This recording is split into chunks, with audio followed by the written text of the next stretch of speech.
I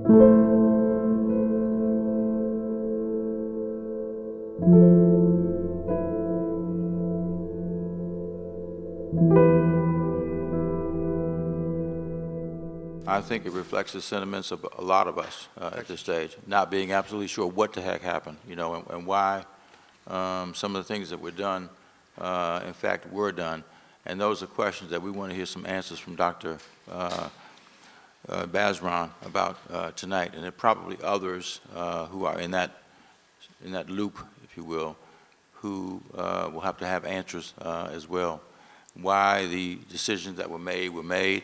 And you may well be right. You know, in the wake of this, or in the middle of this, I've said to myself, if some other decisions have been made, perhaps Mr. Bhutto would still be alive. Chairman Vincent Gray and members of the Committee on Health, good evening. Let me first thank you for giving us an opportunity to present our testimony in the case of horrible and treacherous murder of Jawaid Bhutto. My name is Iqbal Tareen, and I speak on behalf of Sindhi Association of North America, aka SANA. We have roots in Sindh-based Indus Valley civilization that is known for its peaceful and tolerant Sufi culture because of cross-pollination of different races, religions, and ethnicities. Many present in audience today have actually traveled hundreds of miles to pay their tribute to Jawaid, which is a huge testimony on Jawaid's values of humanity, his support for diversity, and a thirst for social justice.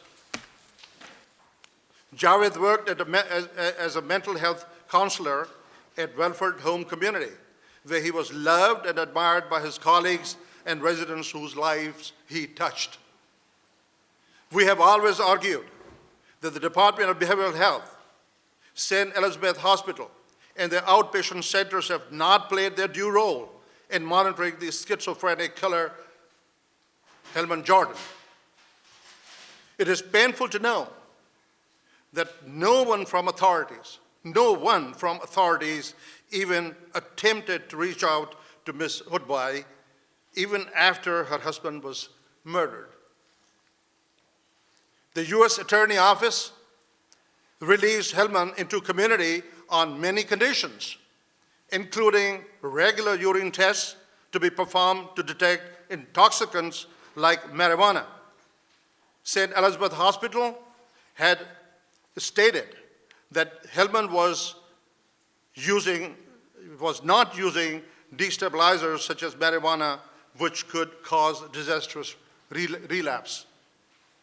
YouTube shows videos of killer Helman smoking joints in his balcony, right below Jawaid and Nafisa's apartment, bragging about his marijuana. Mr. Chairman, you have a copy of Mr. Bhutto's letter, which he wrote to Helman's landlord, Halston, on January 17, 2019, complaining about excessive use of marijuana by Helman.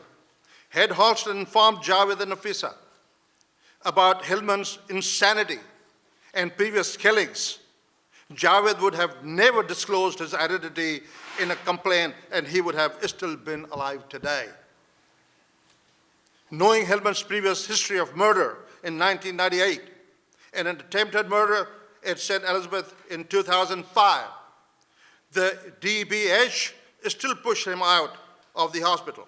Had the health agency not pushed for his release, Jawaid would still be alive today. Contrary to what health agency's chief of staff, Philip Jones, told the Washington Post, that Jordan was in compliance with the condition of the discharge. Here is living proof, Mr. Chairman. Here is today's newspaper, Washington Post, in which this is a confession by the District Mental Health Agency, which is published today. The agency has acknowledged, they have actually acknowledged that it is their failure in properly monitoring discharged psychiatric patient with a homicidal history before he killed Jawaid Bhutto in March 2019. This speaks louder than anything else, contrary to what they have been maintaining for a long, long time. Only accepting a partial responsibility in a report released yesterday, the DC Department of Behavioral Health says its staff disobeyed a court order by not revoking Jordan's freedom in the summer of 2018. After he tested positive for marijuana use 4 times in 5 weeks. 4 times in 5 weeks. And then after, there is no proof, absolutely no proof, that he was monitored afterwards. No proof until he committed the murder. None. We will challenge if the DBH will prove that. It is obvious that instead of coming clean, the agency is still playing blame games. Had the agency done its job in the first place, Jawaid would still be alive today. Our community is enraged, Mr. Chairman, and the members of the committee. We are enraged. We want the Department of Behavioral Health, St.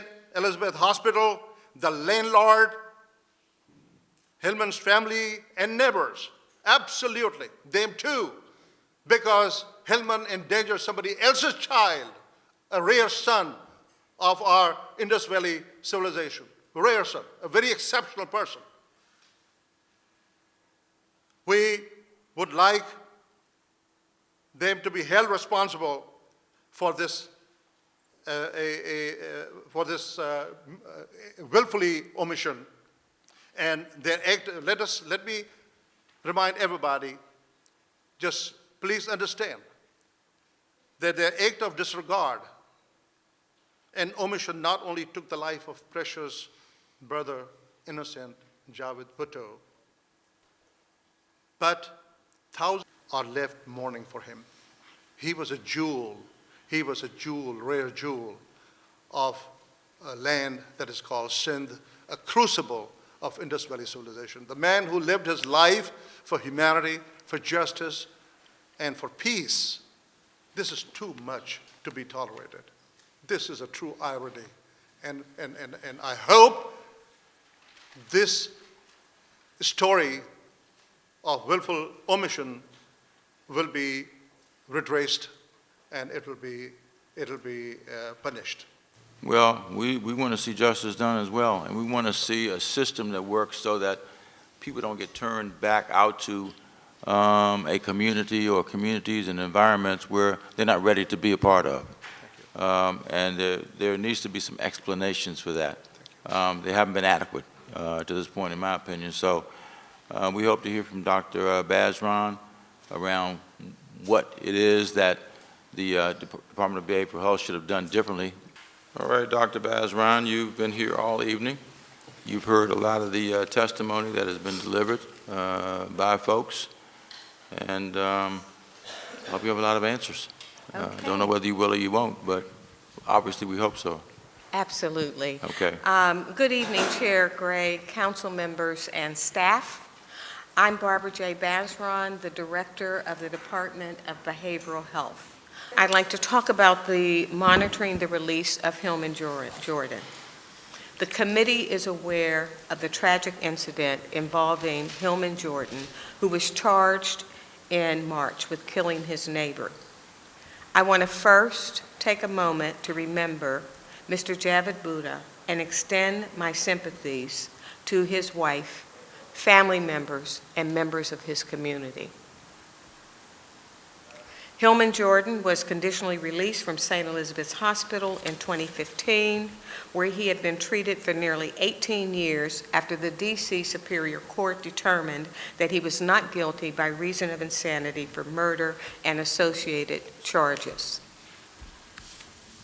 As you are aware, DBH has publicly released and shared with the committee results of our internal review regarding whether the department's forensic outpatient department and the Outpatient Forensic Review Board complied with the July 15, 2015 court order stipulating the conditions of his release while he lived in the community for the past 4 years.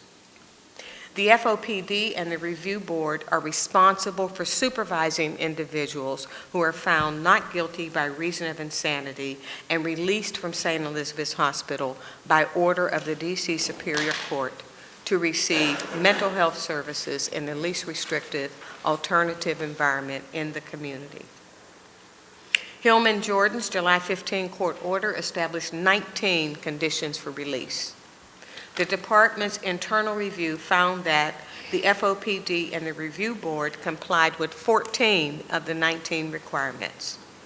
They did not comply in whole or in part with 5 of the 19 conditions. Specifically, there was noncompliance in the following areas. 1, the FOPD did not notify the court of 4 positive urine screens for marijuana during a 37-day period from June 28th through August 3rd, 2018.